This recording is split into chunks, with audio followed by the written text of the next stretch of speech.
আমার এক টিচার বলতেন, জীবনে যা কিছু করো নিজেকে খুশি রাখার মাধ্যম অন্য কারোর মাঝে খোঁজার চেষ্টা করো না। কখনো কারো উপর এত এক্সট্রিম লেভেলের নির্ভরশীল হবে না যাতে তোমার এক্সপেকটেশন পূরণ না হলে মন ছোট হয়, বিশেষ করে মানসিকভাবে।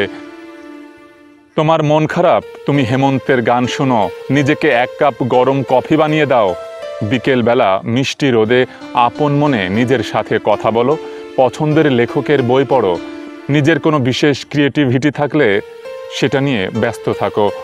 অন্যকে ব্যঙ্গ করে স্ট্যাটাস লেখা, নিজের দুঃখ দুর্বলতা জনসম্মুখে প্রকাশ করা কোনো বুদ্ধিমান মানুষের কাজ নয়।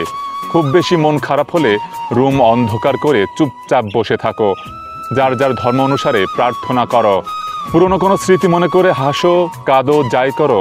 নিজের সাথে নিজের এমন একটা সুন্দর সম্পর্ক তৈরি করো যাতে নিজের মন খারাপের দিনগুলোতে একটা কাঁধের প্রয়োজন না হয়। যদি কোনো কাজে সফল হও, নিজেকে ট্রিট দাও। যদি অকৃতকার্য হও, নিজের সাথে অভিমান করো, নিজের সাথে প্রতিজ্ঞাবদ্ধ হও।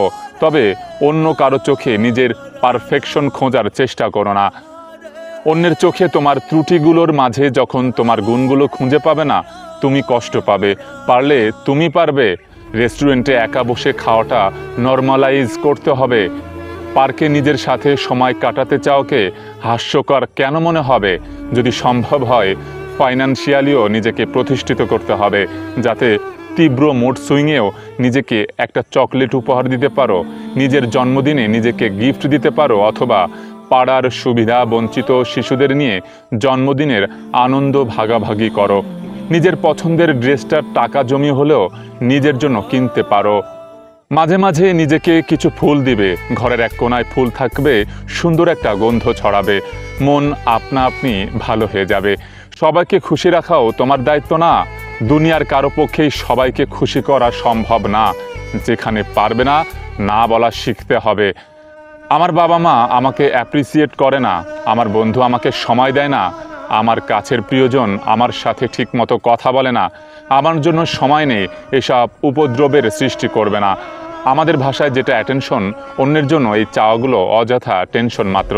কেন নিজেকে অন্যের বিরক্তির কারণ বানাবেন? একটা সুন্দর ব্যক্তিত্ব থাকার জন্য খুব কঠিন হওয়ার দরকার নেই। শুধু নিজেকে অতটুকু ভালোবাসলেই হবে যাতে অন্যের চোখে নিজের জন্য ভালোবাসা খোঁজার প্রয়োজন না হয়।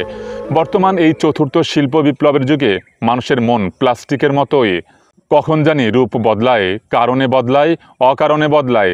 তাই মনে হয় নিজের মধ্যে নিজেকে সীমাবদ্ধ রাখা তুলনামূলক ভালো। ভালো থাকবেন, সুস্থ থাকবেন। আসসালামু আলাইকুম।